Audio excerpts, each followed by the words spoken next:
बंधु स्वागतम। ये मोर प्रिय श्रोता बंधु से दिन आज जाए आम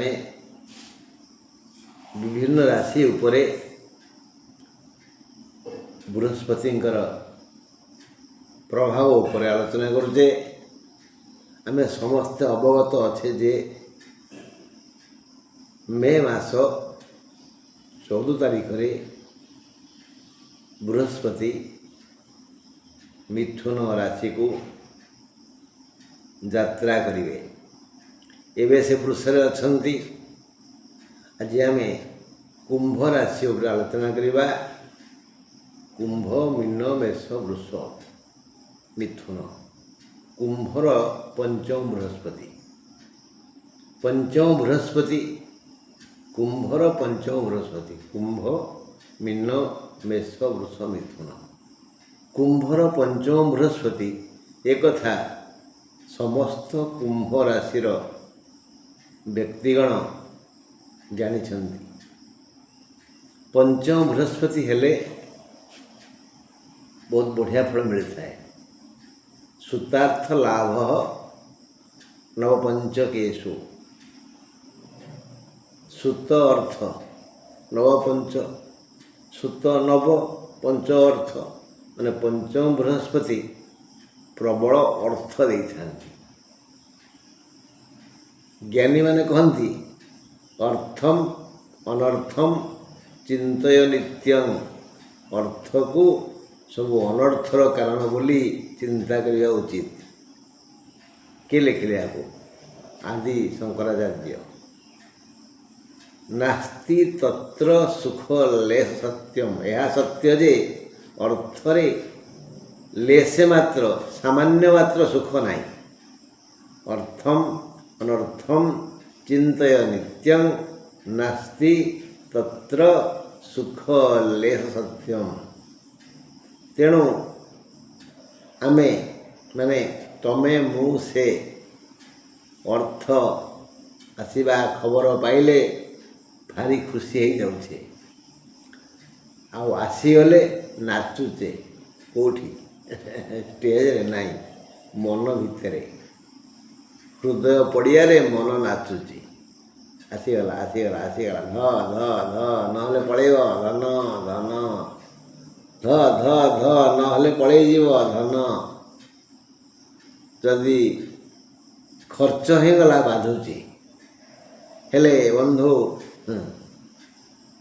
कुंभ राशि पूर्वभाद्र, शतभिषा, धनिष्ठा 23, 24, 25।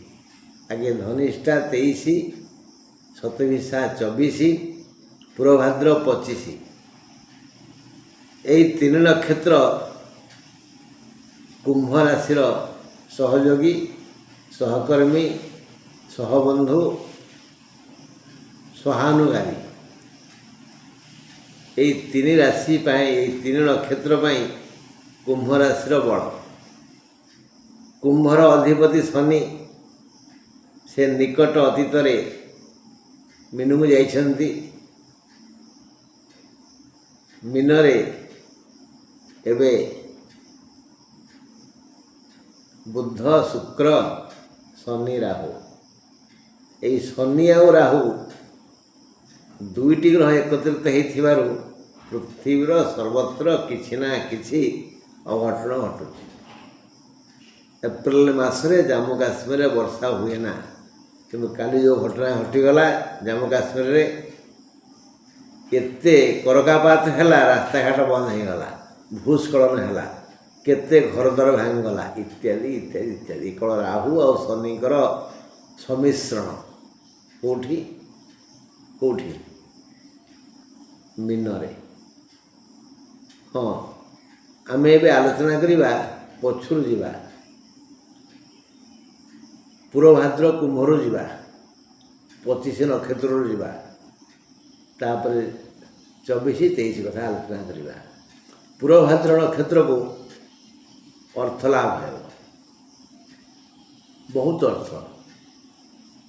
जदि जातक दाता କି ବୃହସ୍ପତି ଭଲ ପୋଜିସନରେ ଥିବେ ତାହେଲେ ସେ ଭଲ ଫଳ ଦେବେ।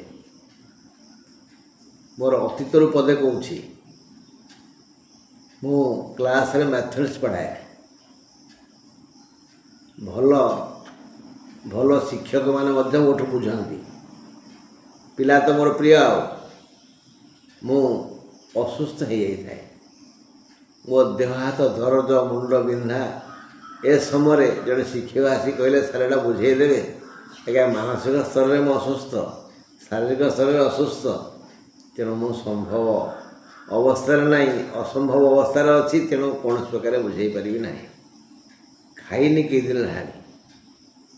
ମାନେ ମୁଁ ଯଦି ଅସୁସ୍ଥ ତାହେଲେ ମୋର କାମ ଦାମ ସବୁ ଅସୁସ୍ଥ।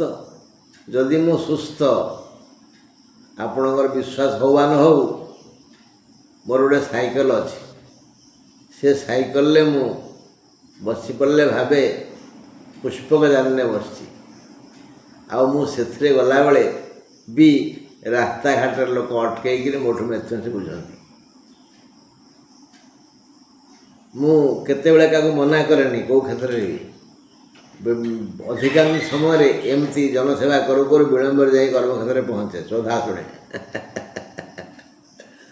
ହଁ, ବୃହସ୍ପତି ଯଦି ସୁସ୍ଥ, ମାନେ କେନ୍ଦ୍ରାଧିପତି ନୁହନ୍ତି, ସାବଧାନ। ବୃହସ୍ପତି ଯଦି କେନ୍ଦ୍ରାଧିପତି ତାହେଲେ କିଛି ଦେବେନି, ସବୁ ନେଇଯିବେ। ଜାତକରେ ଯଦି ଧନୁ ଆଉ ମୀନ ଘରେ 1, 4, 7, 10 ଲେଖା ଥିବ, ଜାଣିବେ ବୃହସ୍ପତି କେନ୍ଦ୍ରାଧିପତି। ହେଲେ ସେ କିଛି ଦେବେନି, ସବୁ ନେଇଯିବେ। ବୃହସ୍ପତି ଯଦି କେନ୍ଦ୍ରାଧିପତି ନ ହୋଇ ମୀନରେ, ଧନୁରେ, ବିଛାରେ, ମେଷରେ, କର୍କଟରେ ଓ ସିଂହରେ ଥିବେ, ଭଲ ଫଳ ଦେବେ। ଯଦି ପଞ୍ଚମ, ନବମ, ଲଗ୍ନ, ଚତୁର୍ଥ, ସପ୍ତମ, ଦଶମରେ ଥିବେ, ଭଲ ଫଳ ଦେବେ। ଦେବେନି କେତେବେଳେ?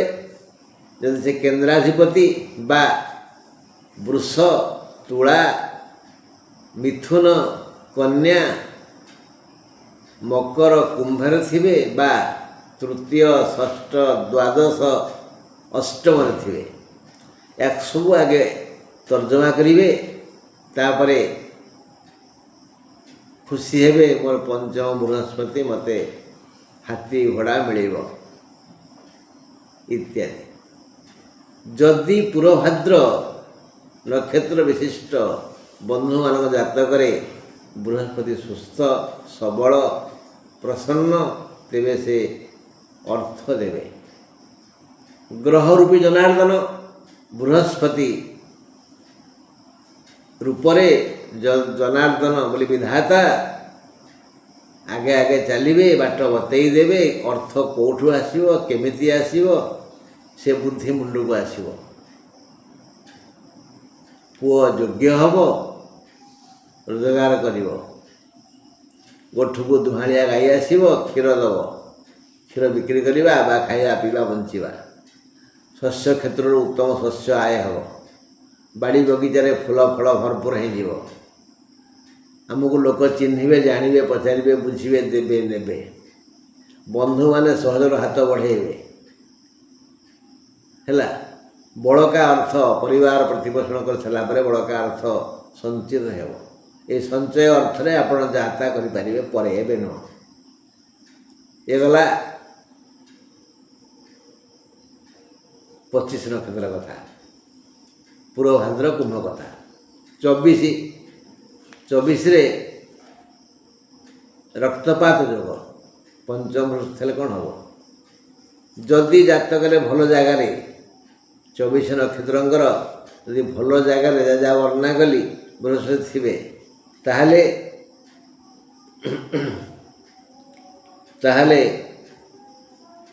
ଏଇ ଶସ୍ତ୍ରାଘାତ କମ୍ ହେବ।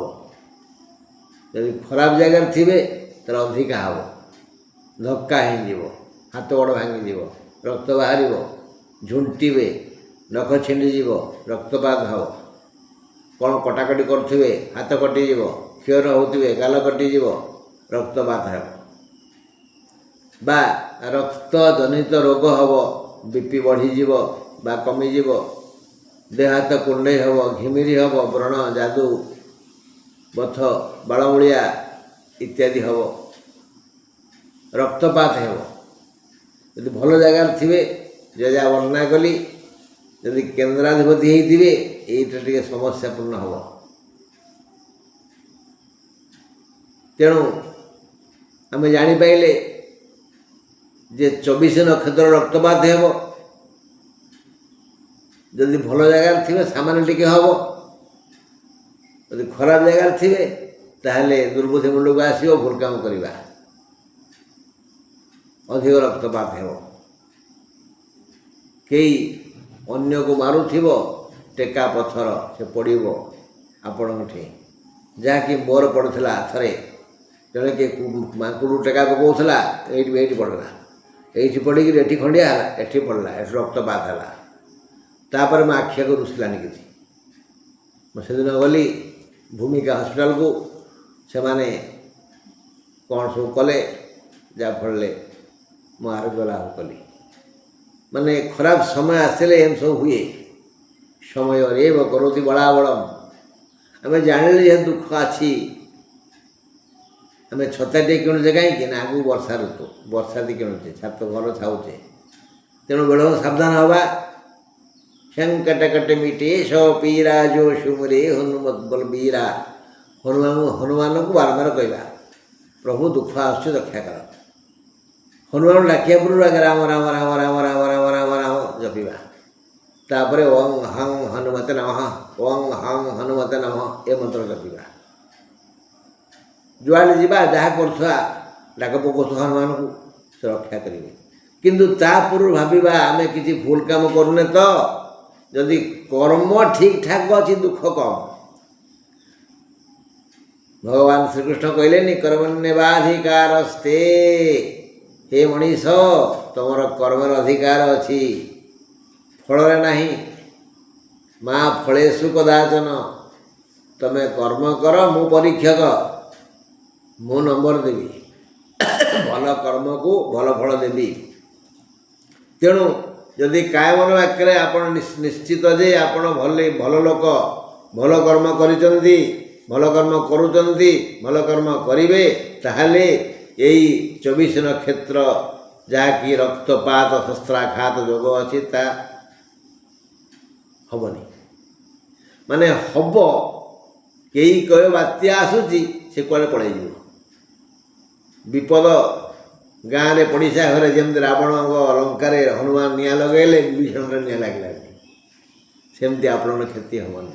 ଯଦି ଆପଣ କାୟ ମନୋବାକ୍ୟରେ ଦୃଢ଼ ଯେ ଆପଣ ଭଲ ଲୋକ, ଭୁଲ କାମ କରିନାହାନ୍ତି, ଭୁଲ ଚିନ୍ତା କରୁନାହାନ୍ତି କି ଭୁଲ ଚିନ୍ତା କରିବେ ନାହିଁ, ତାହେଲେ କେବେ ବି ବୃହସ୍ପତି ଆପଣଙ୍କ ଉପରେ ଦଣ୍ଡ ବିଧାନ କରିପାରିବେ ନାହିଁ।